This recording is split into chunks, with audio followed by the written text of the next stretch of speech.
네, 반갑습니다. 네. 제레미 니프킨이라고 하는 사람이 있어요. 네프킨이 아니고 니프킨이라는 사람이 있는데, 이 사람이 소유의 종말이라고 하는 아주 유명한 책을 썼습니다. 이 책에 이런 내용이 나옵니다. 세상에는 0.1%의 창의적 인간과 0.9%의 통찰적 인간과 99%의 잉여 인간이 있다라고 말을 했습니다. 이게 무슨 말이냐면 이런 겁니다. 헨리 포드가 자동차를 만들었는데 이 사람은 0.1%의 창의적 인간이고, 록펠러는 정유사업, 기름으로 거부가 된 0.9%의 통찰적 인간입니다.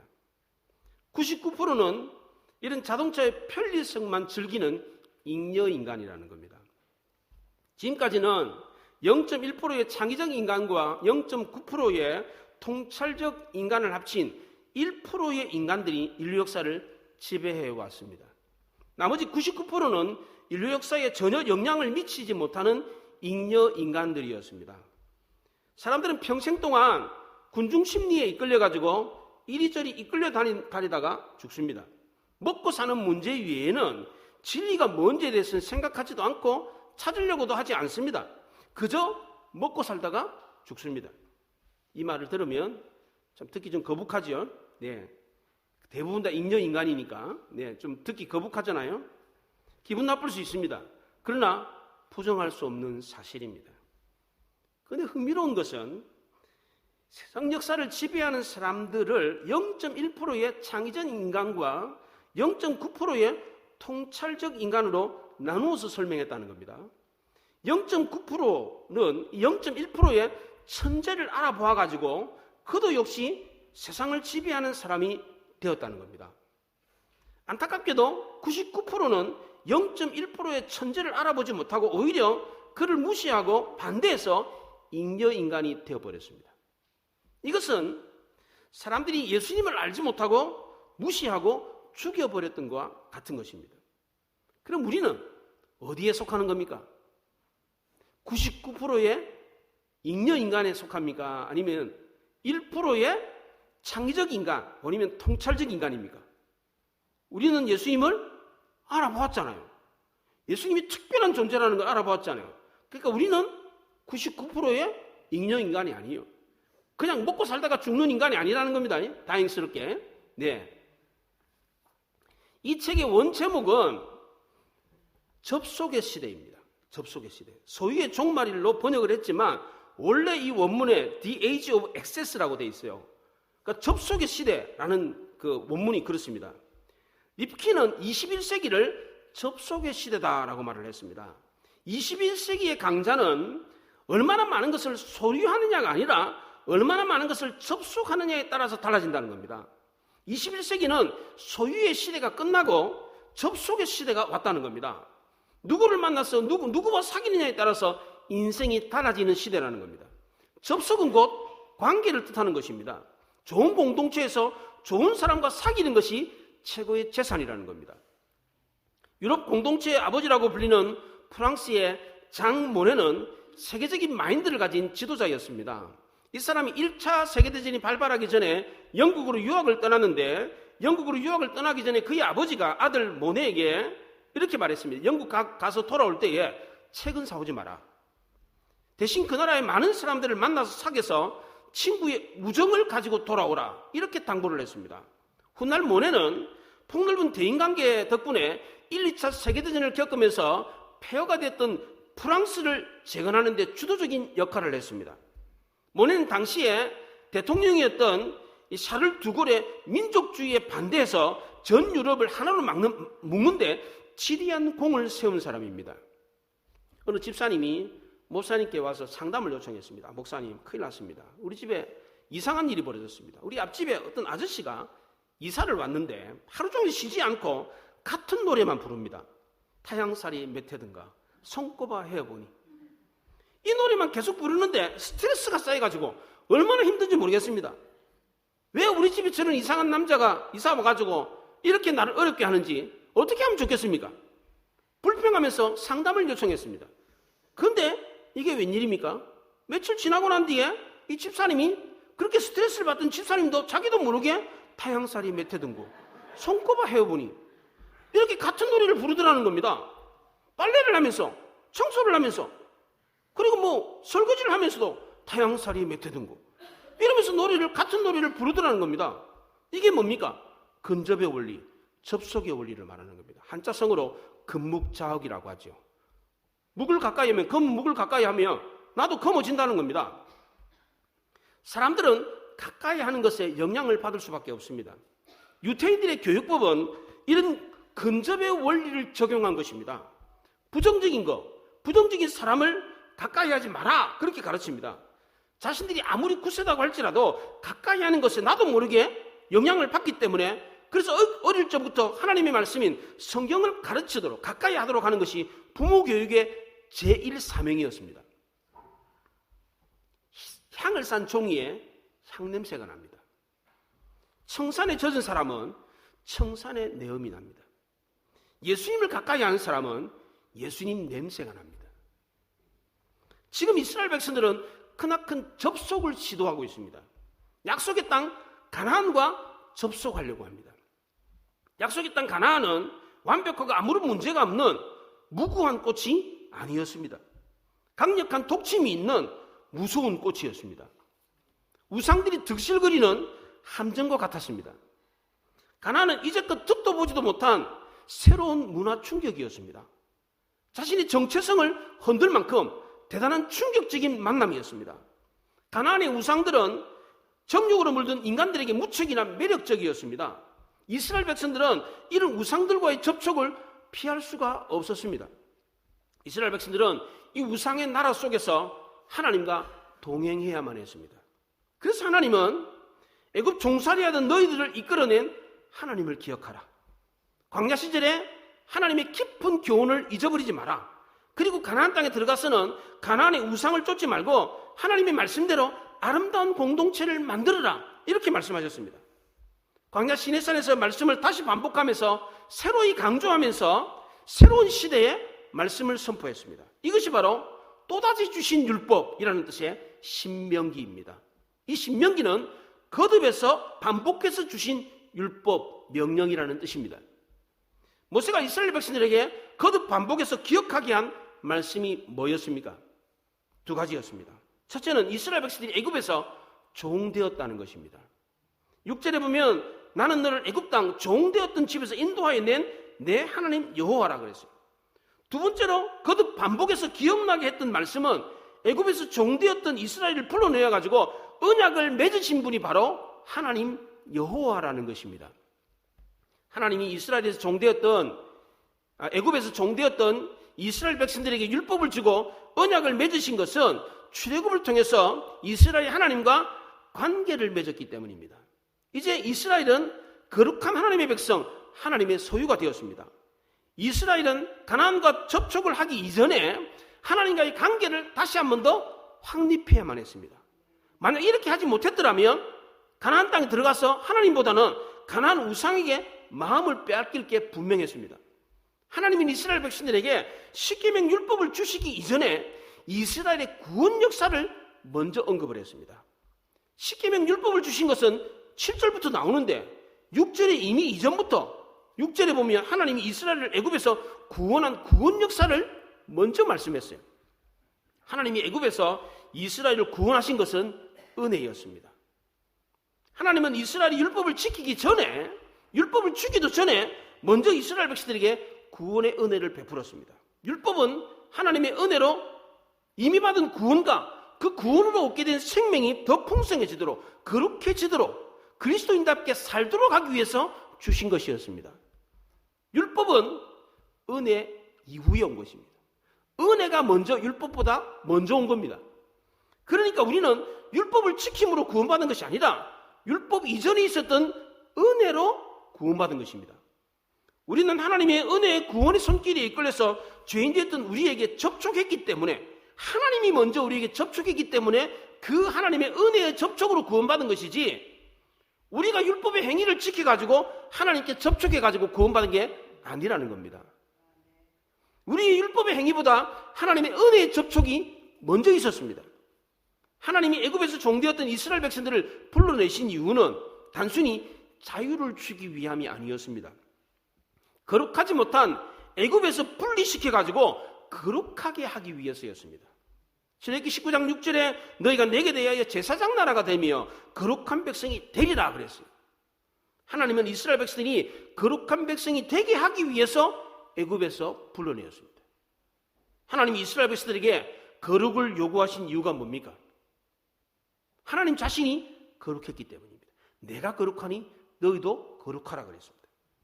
하나님이 이스라엘 백성들이 거룩하도록 하기 위해서 오늘 본문에서 십계명을 줬습니다. 이 십계명은 모든 율법의 핵심이고 기본입니다. 그래서 십계명 모르는 사람이 없잖아요. 찬송가 앞에다가 넣어가지고 다 외우게 만들잖아요. 본래 이 십계명은 율법이 아니라 하나님의 언약이었습니다. 출애굽기 19장에서 하나님이 시내산에서 모세에게 이 십계명을 주기 전에 이렇게 말합니다. 19장 15절에 내 언약을 지키면 너는 모든 민족 중에 내 소유가 되겠다 이렇게 말을 했습니다. 십계명을 주기 전에 이 십계명을 언약을 지키면 이렇게 말을 했어요. 십계명은 하나님의 약속이 깃들어 있는 구원의 언약이었습니다. 율법이 아니었다는 겁니다. 그래서 십계명을 담은 괴짝을 뭐라 그럽니까? 율법계라 그럽니까? 언약계라고 그러죠. 언약계. 이것을 기록한 책을 뭐라 그럽니까? 언약서, 언약책이라고 합니다. 신구약 성경도 마찬가지입니다. 하나님의 약속이 기초한 언약책입니다. 그러니까 우리가 십계명을 지키면 하나님이 우리를 구원해 주겠다라고 하는 율법이 아닙니다. 우리는 이 십계명을 지키려고 해도 다 지킬 수가 없습니다. 이 십계명을 지키는 것은 우리가 지키는 것이 아니라 하나님이 우리로 하여금 지키게 해서 구원 얻도록 한 약속입니다. 그게 약속이 먼저 있는 거예요. 은혜가 먼저 온 거예요. 이게 만약에 율법이 먼저 왔다 그러면 이거 지키라. 그리고 난 이제 은혜가 왔겠지. 그런데 하나님의 은혜가 먼저 왔어요. 먼저 와가지고 이스라엘을 출애굽을 시켰다는 거예요. 이게 성경은 우리의 행위보다 하나님의 의지가 더 강하게 드러나 있는 약속입니다. 언약입니다. 우리가 율법을 지켜서 우리가 말씀을 잘 지켜서 천국 가는 게 아니고 이 말씀을 줘가지고 우리로 하여금 이 말씀을 지키게 하겠다. 이 약속이 담겨 있는 것이 바로 성경이라는 겁니다. 이게. 그럼 하나님이 우리를 거룩하게 하기 위해서 제일 먼저 주신 게 뭡니까? 7절을 보세요. 나 외에는 다른 신들을 내게 두지 말지니라 그랬어요. 제가 고등학교 다닐 때 담임 선생님이 목사님 아들이었는데 교회를 안 다녀요. 본인이 그러시더라고. 내가 교회 안 다니는 이유는 십계명 때문이다. 제1계명에 시험 들었다는 거예요. 자기는. 나 외에는 다른 신 섬기지 마라. 얼마나 이기적이냐. 하나님은 정말 이기적인 분이다. 자기만 섬기라고 했기 때문에 나는 시험 들어가서 교회 안 다닌다는 거예요. 이분은 성경을 잘못 이해한 거예요. 저는 그때 성경을 잘 몰라가지고 반박할 말이 없었어요. 근데 지금은 성경을 이해하니까 얼마든지 얘기를 해줄 수가 있습니다. 하나님이 왜 나 외에는 다른 신을 섬기지 마라 그랬습니까? 하나님이 이기적이시라 그랬습니까? 그렇지 않습니다. 하나님이 우리를 너무너무 사랑하셨기 때문입니다. 사랑에는 배타성이 있습니다. 만약 사랑한다고 하면서 이 배타성이 없다면 그건 사랑이 아닙니다. 사랑의 속성에는 반드시 배타성이 있습니다. 상대 배우자로부터 사랑을 받으면 나만 사랑을 받아야 돼. 그렇잖아요? 근데 상대가 나만 사랑하는 것이 아니라 다른 사람도 나만큼 사랑해 주면서 나는 당신을 사랑해. 이러면 그 사랑이 느껴집니까? 예? 우리 여자분들 남편분이 새 살림 차려가지고 딴 여자도 사랑하면서 바람 피면서 집에 돌아가지고 여보 나는 당신만 사랑해. 그럼 그게 사랑이에요 그게? 사랑이라고 느낍니까? 지워 박아버리지 그냥. 응? 거짓말하지 말라고. 그건 사랑이 아니라는 거예요.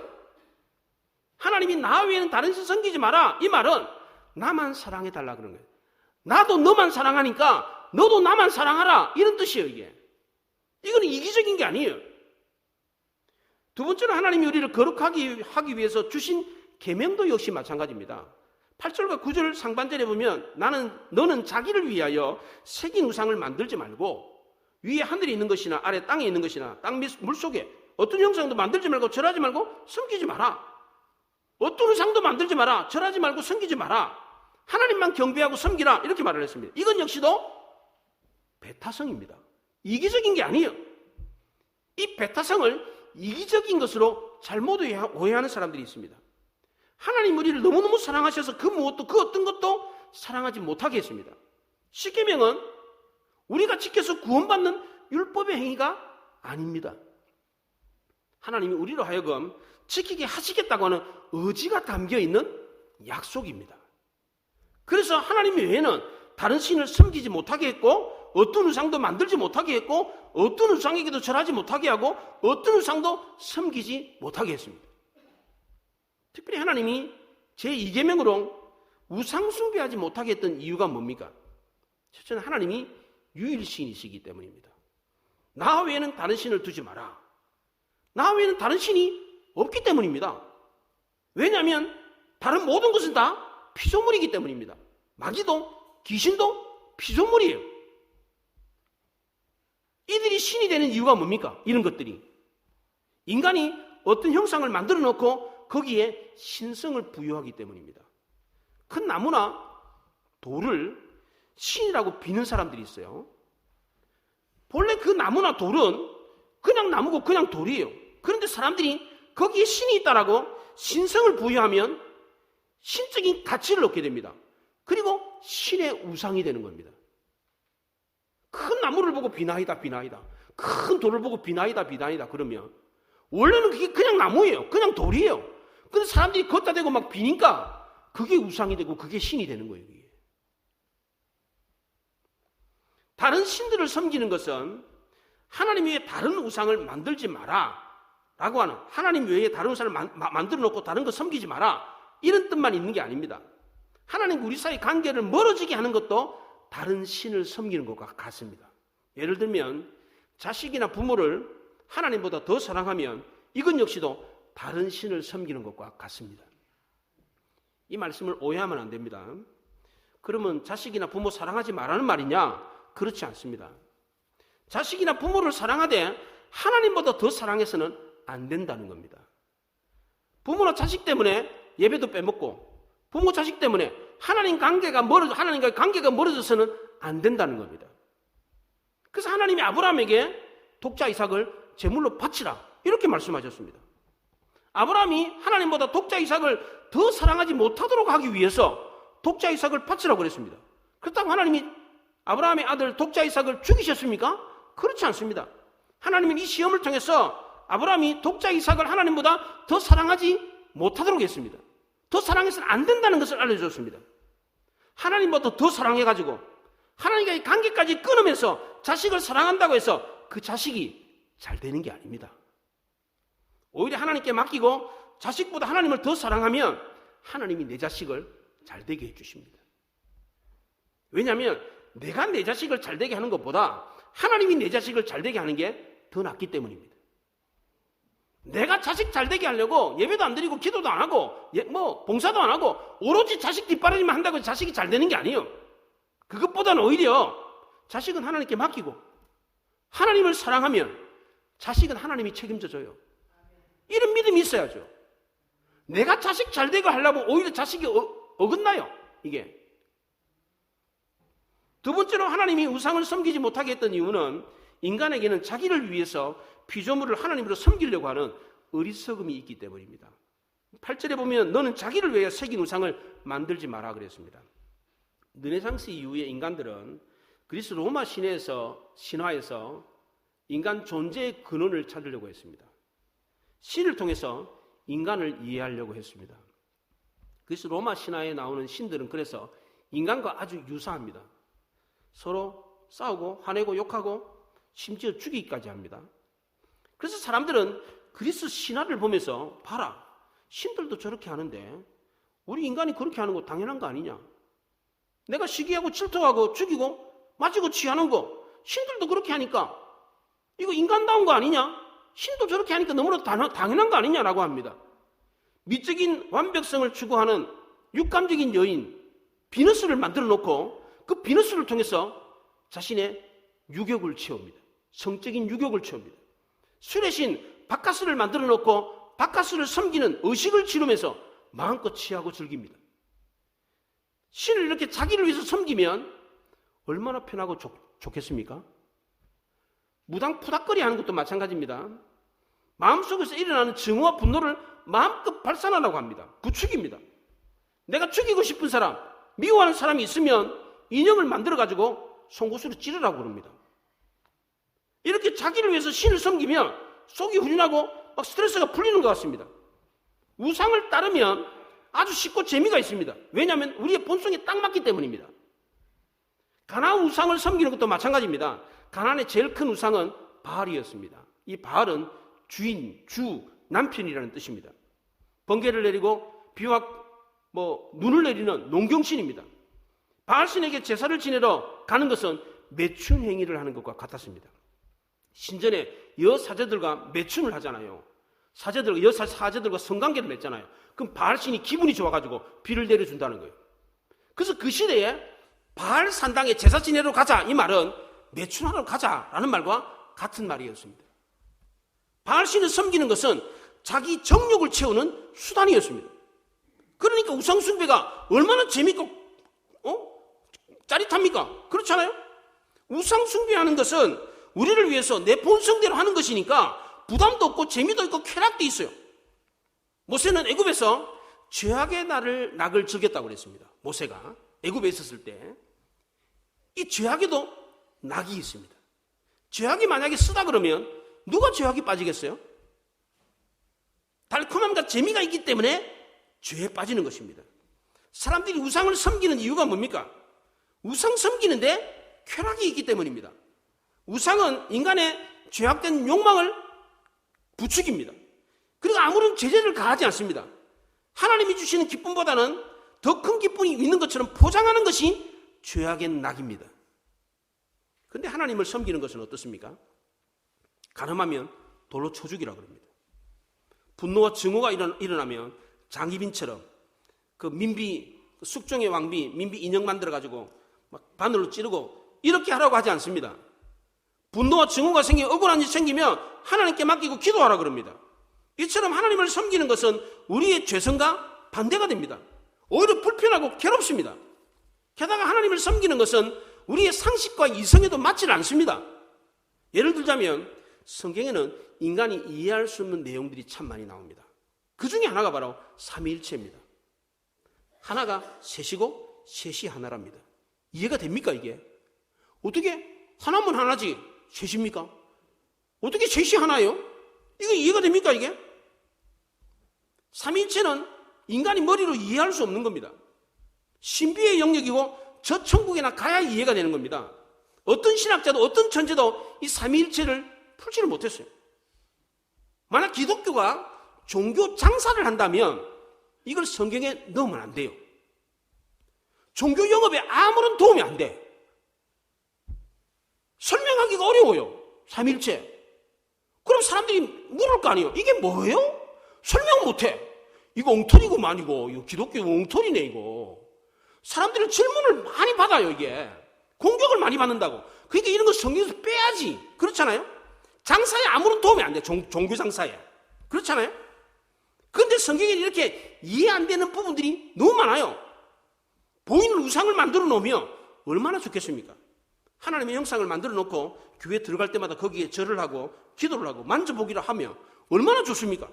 예수님의 형상을 만들어 놓고 거기를 만지는 순간 죄사함을 받아요. 그리고 거기에 와서 키스를 하고 눈물을 흘리며 하나님 만나고 갔다는 거예요. 이게 얼마나 감동적이에요. 설교도 필요 없어. 목사 설교가 필요 없어. 와가지고 그냥 신의 형상을 보고 만지고 가고 눈물 흘리고 가고 그러면 감동이 될 것 아니에요. 만족을 얻을 거 아니에요. 그러면 목사가 구태여 설교할 필요 없잖아요. 그런데 기독교는 그런 걸 다 엉터리랍니다. 우상숭배라고 그래요. 성경은 그리스도 로마 신화와는 달리 인간적인 냄새가 나질 않습니다. 오히려 이해 안 되는 신비가 가득 차 있습니다. 인간이 거부감을 느낄 정도로 이해 안 되는 부분들이 굉장히 많아요. 그래서 성경이 진리인 것입니다. 세 번째로 하나님이 우상을 섬기지 못하게 했던 이유는 하나님이 질투하시기 때문입니다. 9절에 보면 여호와는 질투하는 하나님인즉 그랬어요. 나를 미워하는 자의 죄를 갚되 아버지로부터 아들에게 3, 4대까지 이르게 하거니와 그랬어요. 하나님이 질투하시는 것은 하나님 우리를 너무너무 사랑하시기 때문입니다. 질투는 시기와 조금 다릅니다. 질투는 이성이 다른 이성을 좋아하는 경우에 미워하는 것이고, 시기는 남이 잘 되는 것을 보고 시샘하고 미워하는 것입니다. 그래서 로마 신화에 나오는 신들은 서로 시기합니다. 그런데 하나님의 질투는 인간의 죄성이 포함된 질투가 아니라 인간을 너무 사랑하시기 때문에 하는 질투입니다. 인간이 하나님께 돌려야 될 영광을 다른 것을 돌릴 때 나타나는 하나님의 극도로 강한 감정입니다. 하나님이 질투하심으로 나타내시는 것이 바로 심판인데, 아버지로부터 아들에게 이르기까지 3, 4대까지 심판하시겠다라고 했습니다. 이 말은 아버지의 죄의 영향력으로 아들 세대까지도 계속해서 하나님을 미워하게 돼서 심판을 받게 된다, 이런 뜻입니다. 죄의 영향력이 후손들에게 미쳐서 벌을 받게 된다, 심판을 받게 된다, 이런 뜻입니다. 그런데 이 말을 후대의 유대인들은 잘못 이해해가지고 자신들의 형벌의 책임을 조상들에게 돌렸어요. 자기네들은 아무런 잘못이 없는데 조상들 때문에 형벌을 받고 있다, 이렇게 해석을 했습니다. 죄의 영향력을 죄의 유전으로 잘못 해석을 했어요.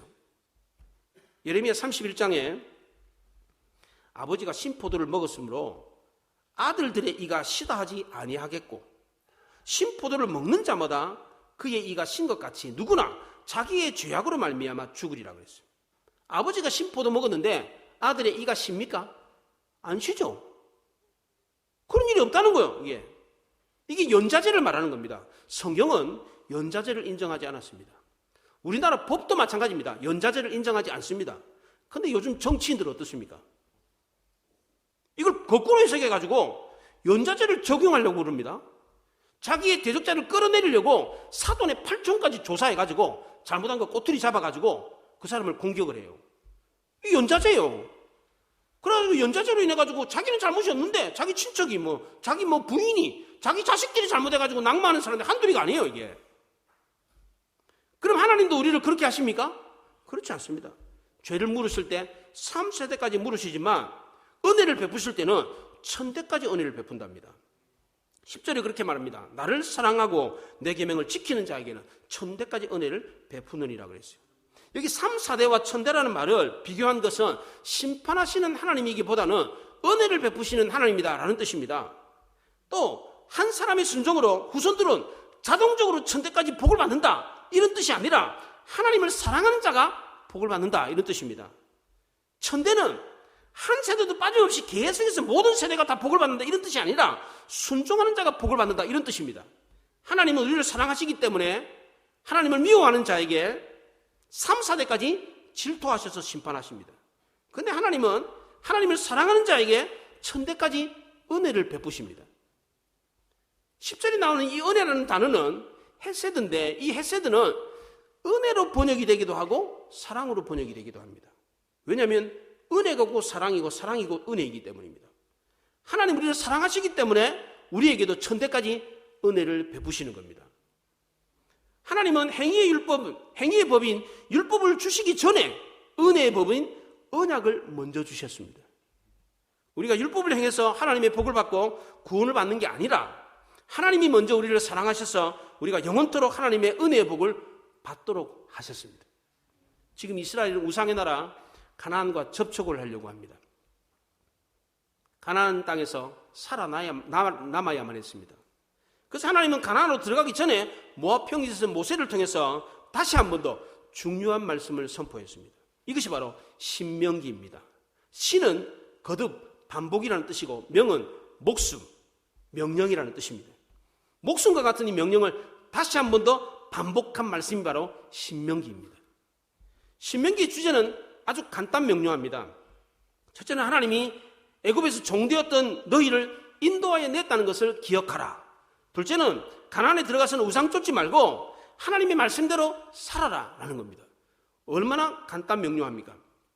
이 말씀을 기억하고 하나님과 접촉하면 1000대까지 영원한 하나님의 은혜의 복을 받게 되지만, 하나님을 버리고 우상과 접촉을 하게 되면 3, 4대까지 심판을 받게 된다. 이 말씀은 3년 전에 모세를 통해서 이스라엘 백성들에게만 들려준 말씀이 아닙니다. 오늘날 우리에게도 지금 들려주고 있는 말씀입니다. 우리는 어디에 접속을 해야 됩니까? 우리의 본성대로 우상에게 접속해서 3세대까지 벌을 받으시겠습니까? 아니면 하나님 주신 말씀에 순종해서 하나님께 접속해서 하나님이 우리에게 주시는 하나님의 은혜의 복을 영원토록 받으시겠습니까? 어떻게 해야 됩니까? 지금도 하나님 우리에게 이 복음을 들려주면서 영원한 복을 받으라고 말씀합니다. 우리는 이 복음을 듣고 하나님의 은혜의 말씀대로 순종해서 하나님이 우리에게 주시고자 하는 영원한 복을 받아 누릴 수 있어야 합니다. 우리 모두 하나님의 은혜의 손길에 접속해서 하나님이 이끄시는 대로 복을 받는 삶을 살 수 있기를 바랍니다. 하나님의 말씀이 비록 우리의 본성을 거스려서 좀 불편하고 거북하고 힘들어도 하나님 말씀에 순종해서 하나님께 접속해서 하나님의 은혜의 복을 영원토록 받아들이는 우리 모두가 될 수 있기를 바랍니다. 기도하겠습니다.